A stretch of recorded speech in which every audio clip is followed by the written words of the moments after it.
Hello, everyone. Only two people said hello. Wow. Okay. It's 7:30, which means we have to start right now. No, I'm kidding. So yeah, this is the August meetup, and it's actually our anniversary meetup because this is, well, today or this month marks 3 years PHP Amersfoort. Wow, the anticlimax. Anyway, yeah. So let me open the screen real quick. So I would like to stand still for a second and look back on our achievements of the past year. We've had the pleasure to at least attend over 3 different locations. Pinkweb, Mobiliteitsfabriek, Future of Finance and Enrise, so we're very thankful for the sponsors. We've also had over 13 different speakers share their knowledge with us, which we're also very thankful for. And we have just under 20 raffles, mainly PHP Storm actually, a few different other goodies. Anyway, I wanted to thank everyone for that. That's really awesome, and I hope you guys will keep coming. Of course, our location sponsor for this month, which is Pinkweb Applications, actually has something to say today. So if Gerald, please, I think you'll do it in Dutch or English? Try it in English. Thank you for choosing that one. You're welcome. I think I have to update some profile on the internet. Welcome everybody. Pinkweb is a development organization for accountancy software. And one of the things we find very important is not only the development of software, but the development of the people working on the software. That's why we sponsor these events. Yeah, I hope you'll enjoy this. I see many people who have probably not seen the office, so for everyone interested or curious, I will do a guided tour after this talk. So, yes, thank you. All right, sweet. Without further ado, Mr. Martin de Keijzer. Martin Keijzer. Is it Martin Keijzer or Martin de Keijzer? See, I was right in the beginning, doubting myself. All right. So let's get started. I'll first tell you a little bit about who I am. My name is Martin de Keijzer. I'm a Dutch web developer. I'm working for Spinnin Records. I'm also a board member for PHP Benelux. Has anyone here visited the PHP Benelux conference this year? Okay, so most of you do know PHP Benelux. If you want to find or contact me, you can contact me on Twitter. Well, my website, like every developer's website, it's under construction. It will be up sometime. Well, like I said, I'm working for Spinnin Records, which is a record company. Our mission is to release music from artists and to make it available to a broad audience. But, well, maybe a movie of what we do and what the result is of our work says more than a million words.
So maybe you've seen some labels, some artists that you might know.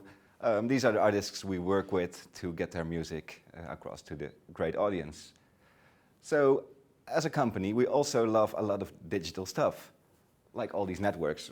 Probably you'll see a few that you are a member of, or maybe probably just know. But today, we'll be looking at just a few of them, mainly YouTube, Facebook, and Twitch. Because we're going to talk about live streaming, and why would you live stream, and when would you do it? Well, who has seen the iPhone presentation when it was presented for the first time by Steve Jobs? Do you guys remember it? Yeah, I see a lot of fingers. So it was really a big thing back then. People were there, they wanted to see the live stream because this big product was presented for the first time and everyone was tuning in at the same time. We also do it for our artists when they have a live set. We stream it on Facebook. And, well, sometimes we have 5,000 people watching. Other times it are 20 to 30,000 people who are tuning in just to see that DJ play his set. Another big advantage of live streaming is getting direct feedback. Like all the big live streaming networks do have this little chat here, where people start to communicate with you and with each other to create a sort of a community. And we already did it back in the old days. Does anyone remember the Cisco WebEx applications for screencasts? Not too many, just a few, yes. Because I think it was back in the beginning of 2000, people were presenting their products like here.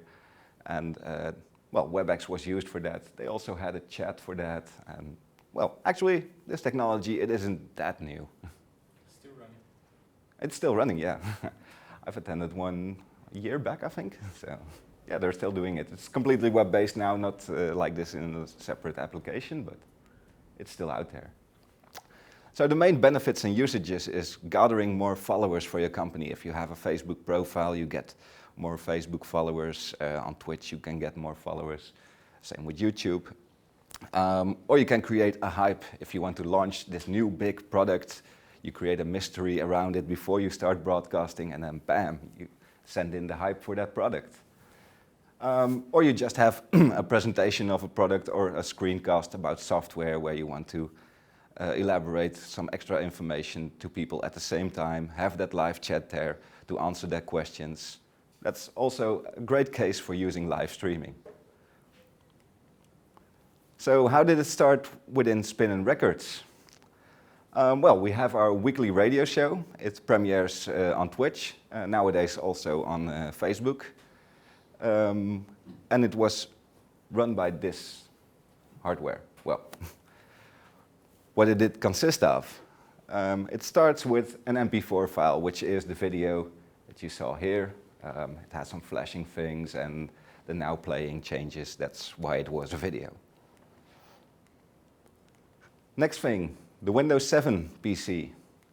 Probably never updated. I think it's full of some kind of viruses and stuff. Very nice to have that in our network. And we have open broadcast software. I don't know if anyone here has used it before. Some people, it's a free package, free software package you can use, which can broadcast different layers. So a layer could be your desktop screen, a camera, or just a still image, and send it to one of those streaming networks. So that was running on that Windows 7 PC to get the data from Spotify or from the video and send it to the Twitch channel to live broadcast that video. And the fourth thing was a human being. Let's just call her Jenny for the time being. I don't want to embarrass anyone at our company. So you might think, what could possibly go wrong? Well, pretty much anything. The result, we had people who were tuning in to see that weekly radio show for the first time, or to hear it. So they were really eager to get it as the first ones. But Jenny was walking around with a USB stick. It was formatted on a Mac. She went to the Windows PC. The Windows PC said, I'm not going to read this. You formatted this for a Mac. I'm a Windows PC. I'm going to be annoying. You're not going to read my video. So people were counting on it to start at the right time. And, well, Jenny was trying her best to get it on the right time. But she got really stressed out because they had to reformat the USB stick, copy the data over again to the USB stick, run back to the Windows 7 PC, copy it to the Windows 7 PC, start the stream with the Open Broadcaster software. And, well, she not only got frustrated, but also the users got frustrated because they were so eager to see the show. They said, okay, when is it starting? We're waiting here for half an hour already. Please get started. Well, they were saying much nastier things, but let's just keep it nice for today. And there are some other complications. If you're sending one stream to, let's say, YouTube and Facebook at the same time, bandwidth may be your enemy because video and audio together take up quite a lot of bandwidth. Well, power outages. You might think here in the Netherlands we don't have much power outages. Well, at our office we have an air conditioning unit. If we turn it on, everyone's without power. So you might imagine what happens with the live stream at that point. The Windows 7 PC shuts down and no more live stream. But in other countries, this might be an even bigger issue. And then there was Jenny, who had to cope with the Open Broadcaster software settings because some networks have some requirements and you have to go through these settings to meet those requirements. And for someone who is not doing a technical job, this can be quite confronting to set all this stuff up and get it running. And then there was, we're a global company, so we might want to premiere the weekly radio show also for people in Asia. They live in a completely different time zone. If Jenny were to do that, she had to get up at 3 a.m., go to a computer, start the live stream, see if it works, and then get back to bed. Well, that wouldn't be nice either. So that's another complication which we would like to solve. Before I continue on how we are solving this, let's just see what exactly we mean with live, because this is a discussion, I've did this talk a few times before now, and always comes up. So let's do a little experiment.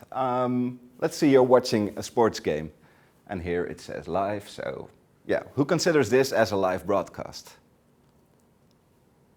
No one? Really? There's a total time there. Yeah, there is.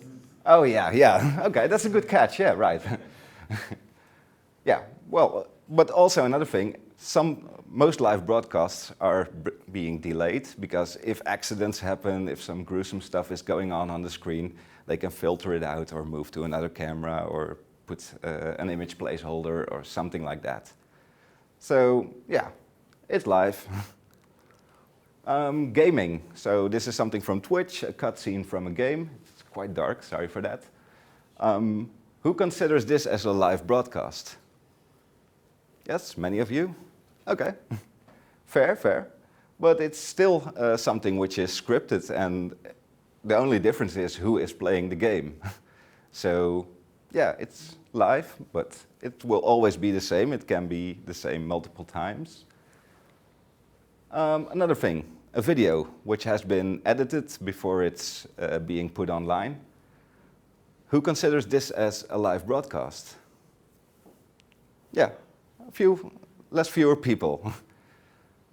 So it's pre-recorded, but it's still sent out at the same time to multiple people who can interact about that same moment at the same time.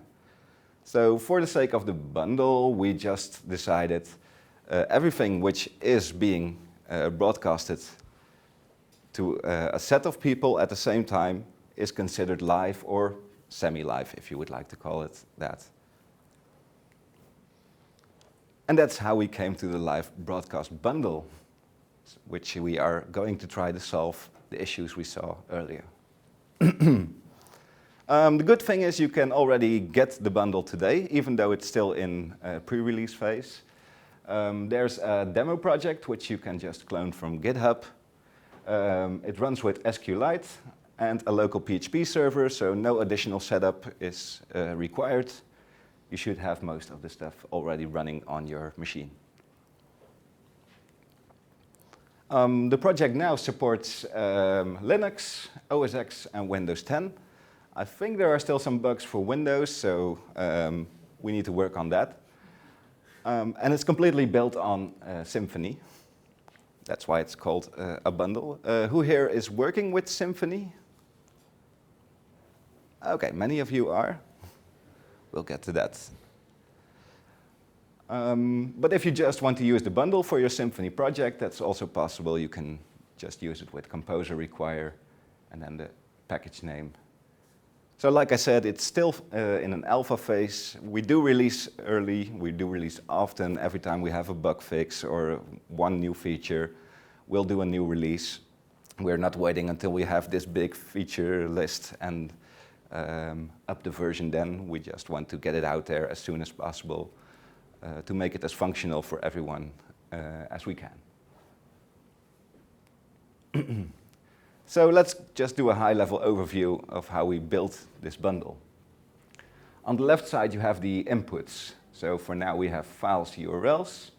RTMP is being worked on. After your input, it goes to processing, which uses the database. FFmpeg, which is a command line tool for processing video. And we're using your operating system's process IDs. And these process IDs will be tracked about what video is broadcasting. Then we have the outputs, like we have Twitch, Facebook, YouTube, and Twitch again. In case you have 2 Twitch accounts, you could send the same broadcast to both those accounts, and the followers of both accounts will be notified that the broadcast is live. Like we have the Spinnin Records Twitch account. We could also have the Spinnin Deep, which is a sub-label account, and users who are following either account will be notified that something is broadcasting live at that moment. So therefore, you can broadcast it to the same network multiple times.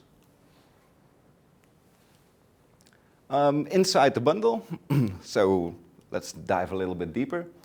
We have the scheduler, which is the core of the bundle. Actually, it's nothing more than a command which you can start via a cron job. It's not a daemon yet. We might look into that.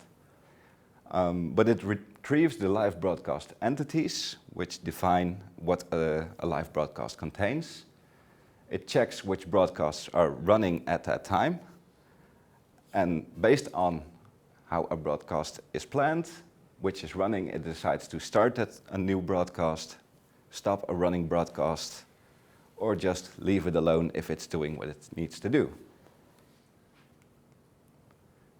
And then we have the input-output stream services. It converts input, so like we saw here, and it converts the output to commands for FFmpeg, which is the command line core. Let's look at the entities before we go into the input-output services. So the input could be one of file URL RTMP. Then we have this live broadcast entity, which we saw here. A live broadcast entity contains of a title. We added a description, well, because that is mandatory for Facebook. And the broadcast will start at a certain time and it will stop at a certain time.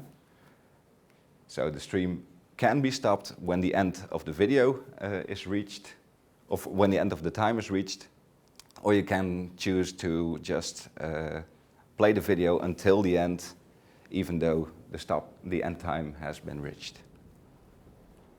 And then there are the Facebook, YouTube, and Twitch channels, which we will look into further. The file input is a local file, which is placed on the server itself. So you can give a path to maybe an FTP directory where you upload your video files to. or something which you SCP your videos to. And then you give the file location as the input. Another input could be a URL. We're using Amazon S3 with the URL inputs to grab the video from an S3 bucket and use that as the input for our broadcast. And we're already working on the RTMP inputs, which is the most interesting. RTMP is a protocol for real-time messaging, mainly used for video streaming, also by networks like YouTube and Facebook themselves. And you can also use this to get multiple input streams and send those to all the output streams with the big bandwidth your server has, instead of your mobile phone, which you are using on location to record your video with. So you would get your phone out, connect it to your RTMP protocol on your server. Your server would process that video and send it out to Facebook, Twitch, YouTube at the same time, without having those bandwidth issues, as long as your server has enough bandwidth, of course. So the inputs all work with an interface, and it's actually quite a simple interface. It has one function, generate input CMD, which is for your command line FFmpeg. And then there is the abstract base input class, which just assigns an ID and saves it to the database of your application. So if we look how this is implemented, this is from the file input. All we say here is get the file location from the input entity. If the file doesn't exist, we throw an exception, which can be caught by the logger. But if the file does exist, we just return the part for FFmpeg, which says we need to load this at play speed with the input, and that's the file location. That's all the file input is. So it's that easy to create a new input for anything you want to use to broadcast. So once the input has been read and can be passed to FFmpeg, the processing knows what to do. The scheduler visits the database. It sees, oh, I have this broadcast I have to start now. I'm getting the input for it. Also the output. Maybe I should put it before this. But FFmpeg is the core command, and it's available for Linux, Windows, OS X. And it reads the input media, the output channel, and creates the command to process that video and send it out to the networks themselves. And then there's the operating system. Of course, the operating system is important to run your application, but it also keeps track of all the broadcasts that are running in a separate process. And we are tracking these processes to know if a broadcast needs to stop, and then we just kill that process ID within the operating system. The output, Twitch, it's always the easiest if you start with this software to start streaming to Twitch. The only thing they ask for a stream is a stream key. So you sign up on their website, you get your account, and from the dashboard you can already get your stream key, which is all that is required to stream to Twitch. So if you want to go testing, play around with the bundle, I would say start with Twitch. It's set up within minutes. There's also Facebook. Facebook has the requirement to create a Facebook app, and the rights which are needed to live broadcast need to be reviewed by Facebook themselves. You have to create a little video for them, showing them what you're doing with the application, how you're planning to broadcast, and then the review will be approved and your Facebook app will be able to process the incoming live streams. So we're already using this, so it does get approved. And they will get the same video over and over again. So sometimes they will just get tired of it, I suppose. Then there is YouTube. It also needs API authentication. You can log into their developer console, request the API access. There's no review for YouTube, so that's pretty easy. Thing is, YouTube is still in active development. We're doing the final things now to get it working. I hope we will have it out there next week. Or you could create your own output channel, because there are so many more networks which are available to live stream your content to. So if you want to create a new output, how does this work?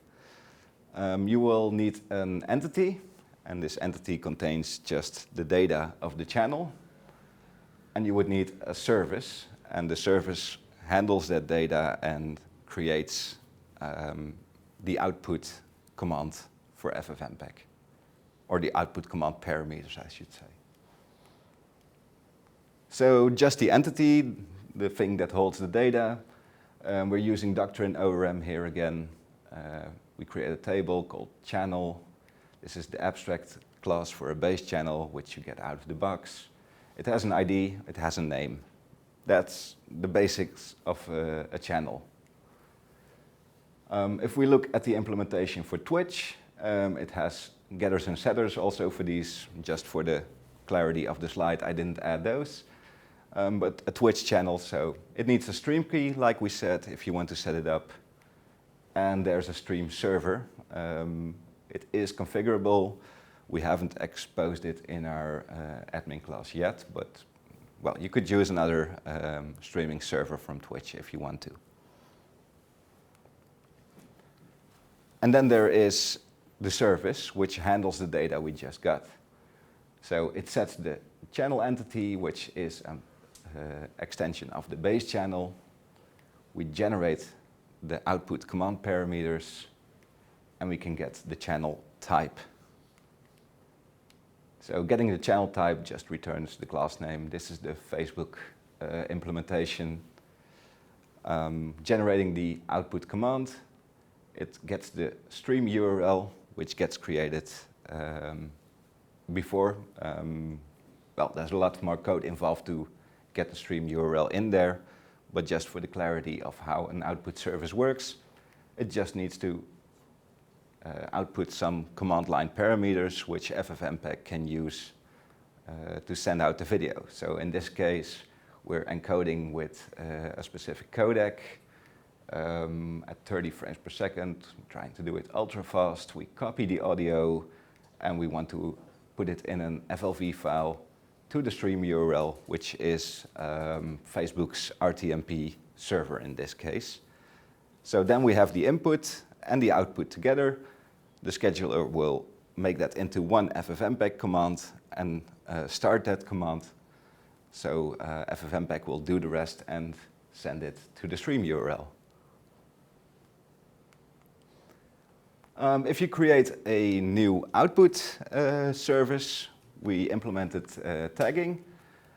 So all you need to do is give a class name, the tag, and it also accepts the platform which you could use in your content management system or anything like that to show what kind of channel you're exposing there.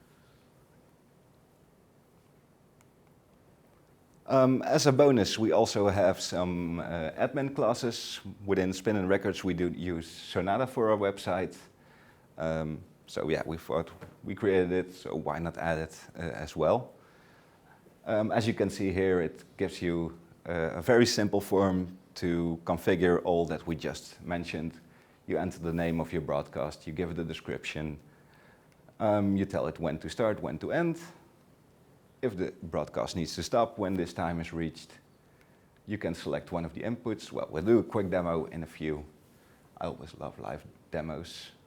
But, well, you might ask yourself, are there any alternatives out there for this kind of software? Because, well, it sounds reasonable that somebody already did this kind of thing. Well, you could start up 10 instances of open broadcaster software. But, well, yeah, looks kind of messy. So it's an alternative, but not the best one. There is another one, which is called restream.io. So I did a little comparison. I only discovered this service after we started creating the bundle. But I was thinking, okay, does this make our bundle obsolete? Restream.io is offered as a service. which makes it closed source instantly, because they're not providing any source. The bundle, well, it's open source software package, which you can extend in any way you want. The service is just what you get. On the other hand, of course, the bundle requires some technical knowledge. The service is just there, you register, and you can start using it. Restream supports many networks. I think at the moment there are 5 or 6 networks. The bundle just has 3 networks. But, well, sorry, no Facebook at Restream. So if you want to stream to Facebook to reach all your followers there, you would have to go to the live broadcast bundle. Well, I've been trying to look what their business model is. Seems like it is just investors at the moment. But at some point in time, I guess they want to monetize their service. So we'll see how it goes, but they're very unclear about it. So you never know when that's going to happen. But I presume that it is going to happen. They don't have any options for planning pre-recorded broadcasts. So like our radio show, if we want to send it out to Asia at night, we couldn't do that with Restream. Well, and we can do that within the bundle that we have created. So those were all the alternatives I could find. Of course, like I said, it's still a pre-release software package. So there is a road ahead. We have our current and future goals. First thing is having more inputs, starting with RTMP, so we can also get the images from the camera and just stream it really live, not just pre-recorded video. There is already a branch for that, which does install an RTMP server. The work on that is that we need to secure that server and not open it up to anyone to stream using your name. So, well, we're working on that. And I think within the next month it should be nearing completion. We're also working with the idea of trying to combine different layers of graphics. So you could have your own logo at the top of your video without having to edit the video for that, because it's just a static image. Well, it's just an idea and probably not something which is going to be in version 1.0, but who knows in the future. Well, adding more channels. But like I said, YouTube, it's almost complete now. We did some testing today, which has been doing broadcasts from the bundle. YouTube only has a process where you have to first broadcast to a test stream. You have to approve it yourself, and then it goes live to the public. That's something we're working around right now, so you can still do those planned broadcasts without having to do any manual operations to start the broadcast to the public. And after that, I think we're ready for release of the YouTube classes.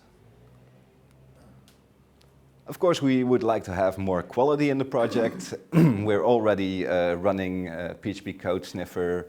We're doing some unit testing. We have it in Travis CI, so we're already working a lot on the quality of the project, but we would like to improve it further, make the architecture better. Like with the output channels, we are using tagged services. We would also like to do that for the input channels. Maybe we would even like to break it down further and make the channels optional plugins. That's something we need to look into and improve on it for the project.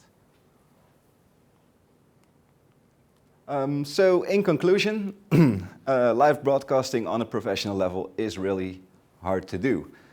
Just saying to someone, here's a USB stick, have fun with it, go live broadcast it, doesn't work like that. As we see it, for the bundle, it consists of input, processing, output. If you can keep that concept in mind, the bundle is very easy to grasp. And we, as Spinnin Records, invested quite some time. So if you're using the bundle and you come across a bug that you can fix, it would be much appreciated if you send it a pull request on GitHub so we can merge it into the project itself. So yeah, this is where it gets really dangerous. Live demo times. Oh, let's see the audio cable. Let's see if I can.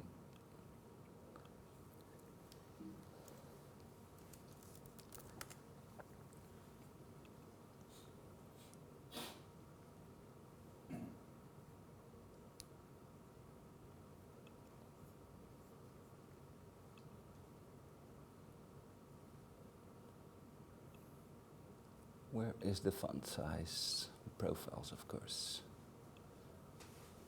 I think you can use Command plus. Sorry? I think you can use Command plus in iPhone too. Lifesaver. Thanks.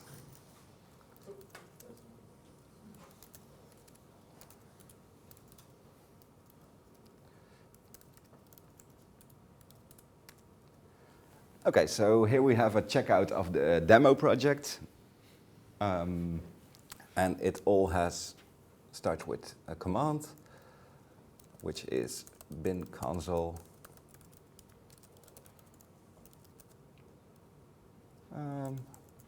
Probably not the right one. No.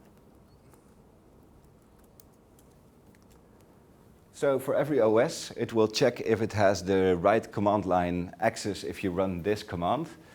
It's checking if you have ffmpeg installed. It checks here if the process list can be shown from the operating system.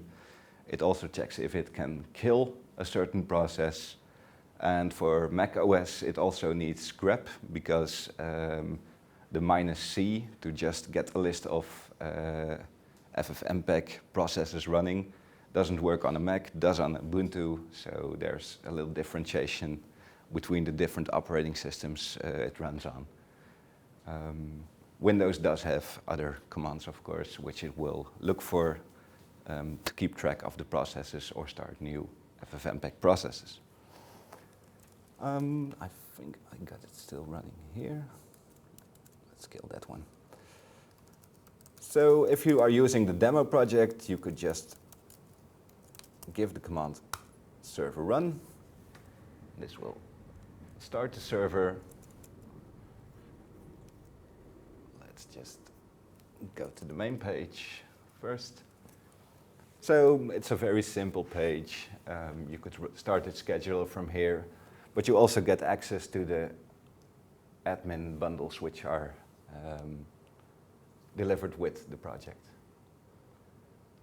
So let's first have a look at the channels. I configured 2 channels here.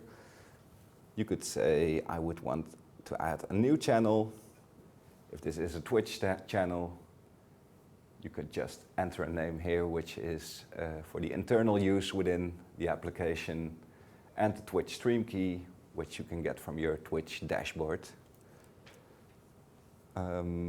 I'll just keep it that way. For Facebook, if you're not logged in yet, it will show a login button here. After you are logged in, oh, of course. I think you need Oh yeah. Do we have Wi-Fi here? Yes, we do. It's the gast. En dan is het OVTP, INK, A, punt, D, punt, Oh. OVTE, EN. Whoa, whoa, whoa. A, yes.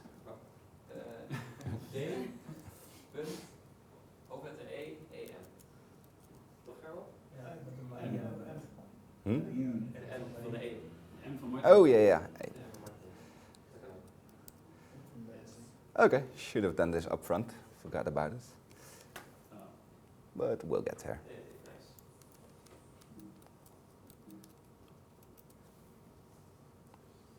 So now that we do have an internet connection, you can see I'm already logged into Facebook in this application. The fun thing is it will also get all the things from your Facebook which you can live broadcast to. So usually I'm just using this one, which is for our development team.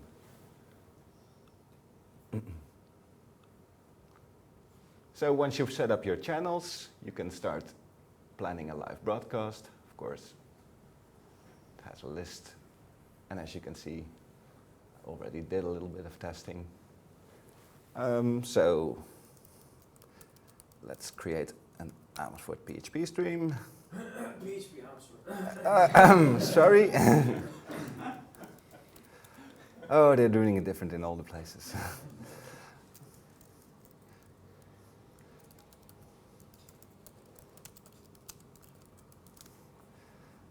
Well, we can start it immediately. If it ends within the next hour, that's fine. So let's add a new input. It will present you with the inputs that are available within the application. For now, I know I have a local file. That's why we created this, because it's so easy to implement.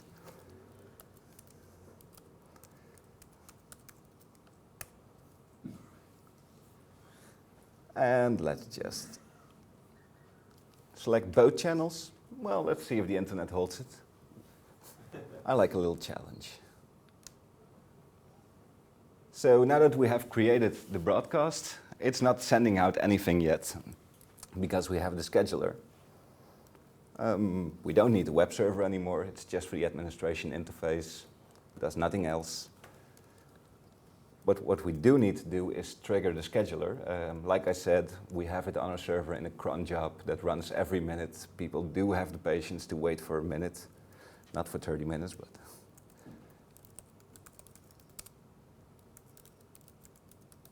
So again, a Symfony command, which is just broadcast, and it returns absolutely nothing. But if I look at the running processes, we can see an FFmpeg with the file that we're using. Sorry? A streaming key? Yep, a streaming key for all to see, so I have to change it again. Oh well. So if we go to Twitch now,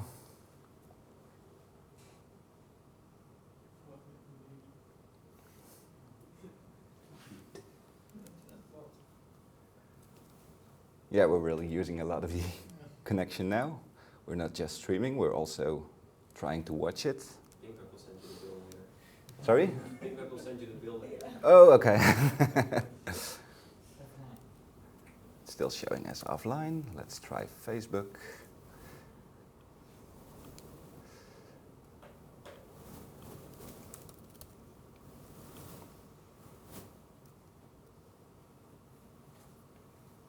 So here we see the live stream running already.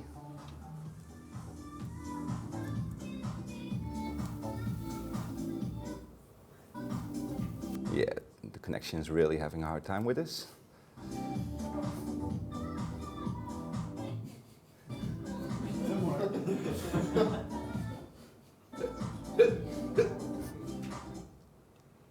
So this also proves how intense live streaming is and that you really need to do it from servers and not from your local machine, because this is what you get.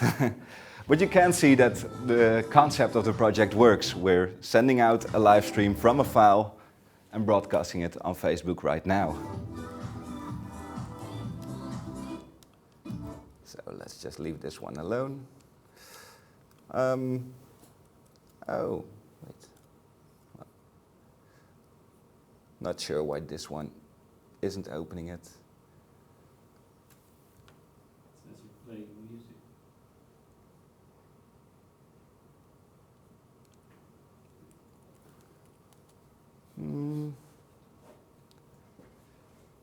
Is sending it out to Twitch.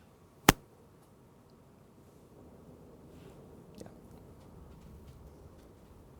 Okay, not quite sure why we're not seeing it. Maybe if you try it on your mobile phone, you will see the video. Twitch sometimes has a delay. If my colleague is watching it, he doesn't see something. If I open the same URL, the URL is playing, so Twitch is always a little bit of a nuisance. But it does show how the project works. If you want to see it really working on Twitch, you can tune in for the live broadcast on Thursday at 2:30 of the new radio show, which is completely powered by this project.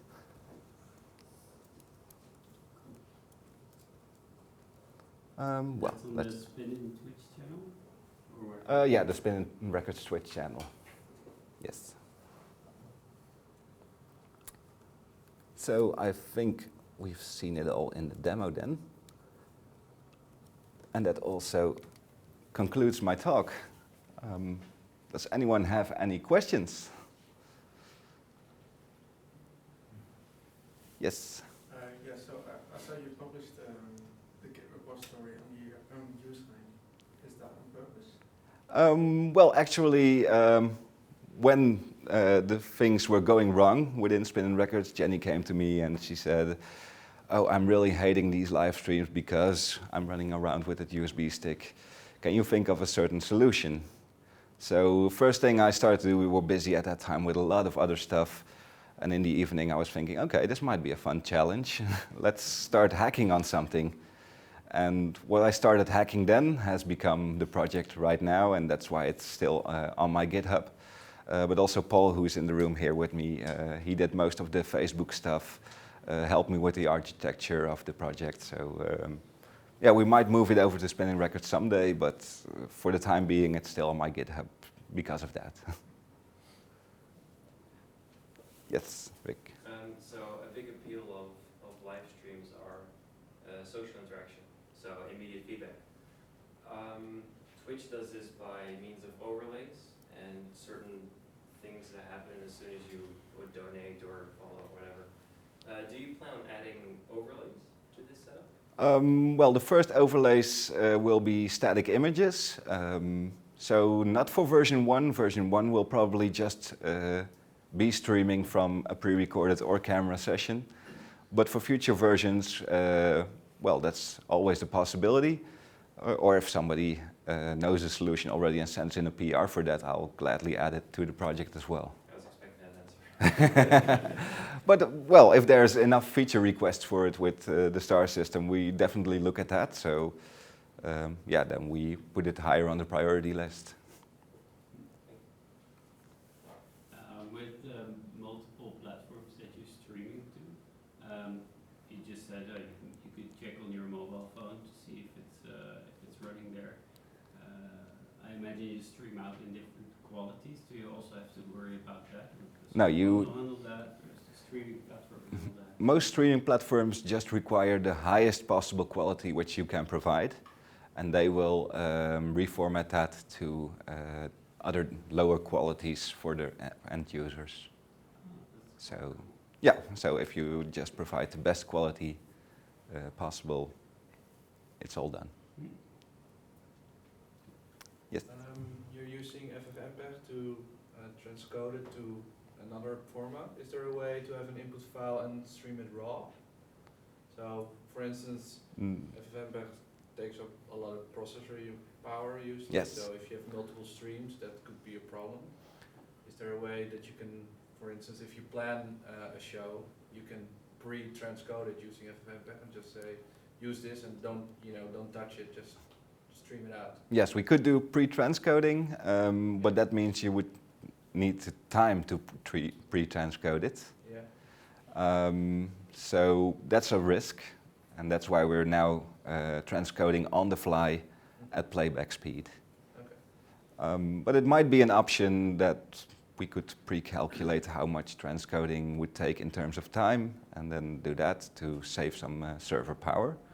But it's not a feature we have right now. Okay. Yes? Do you keep track of if a file's playing, is transcoding if something goes wrong? There If FFmpeg hangs or something?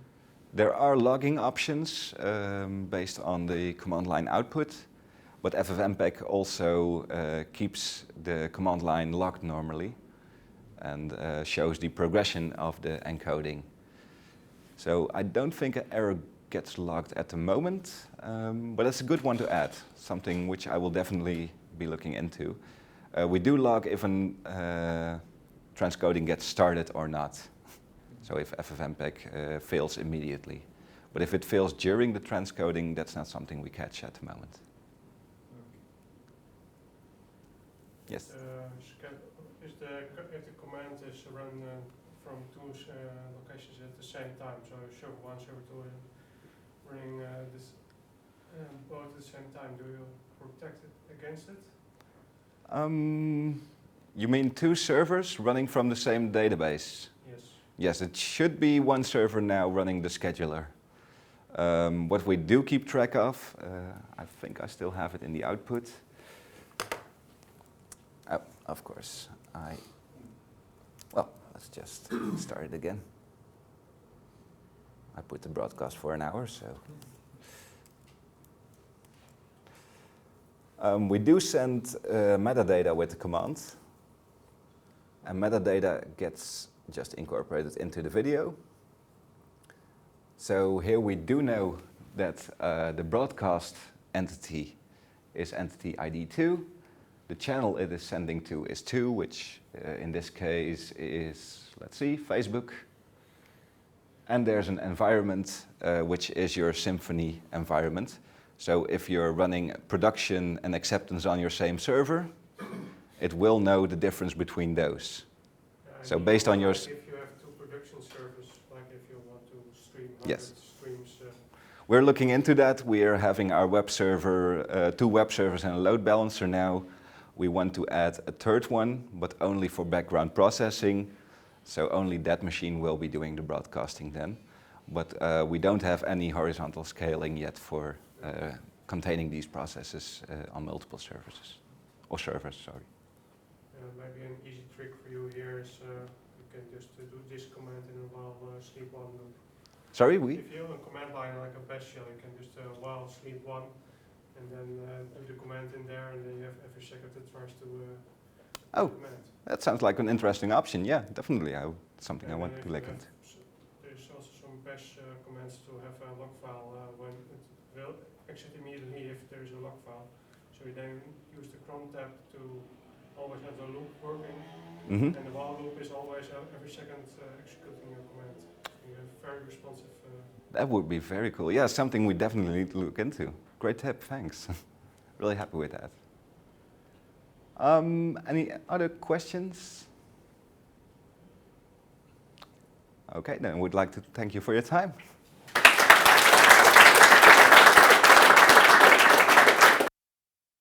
Sorry. Thank you very much for that talk.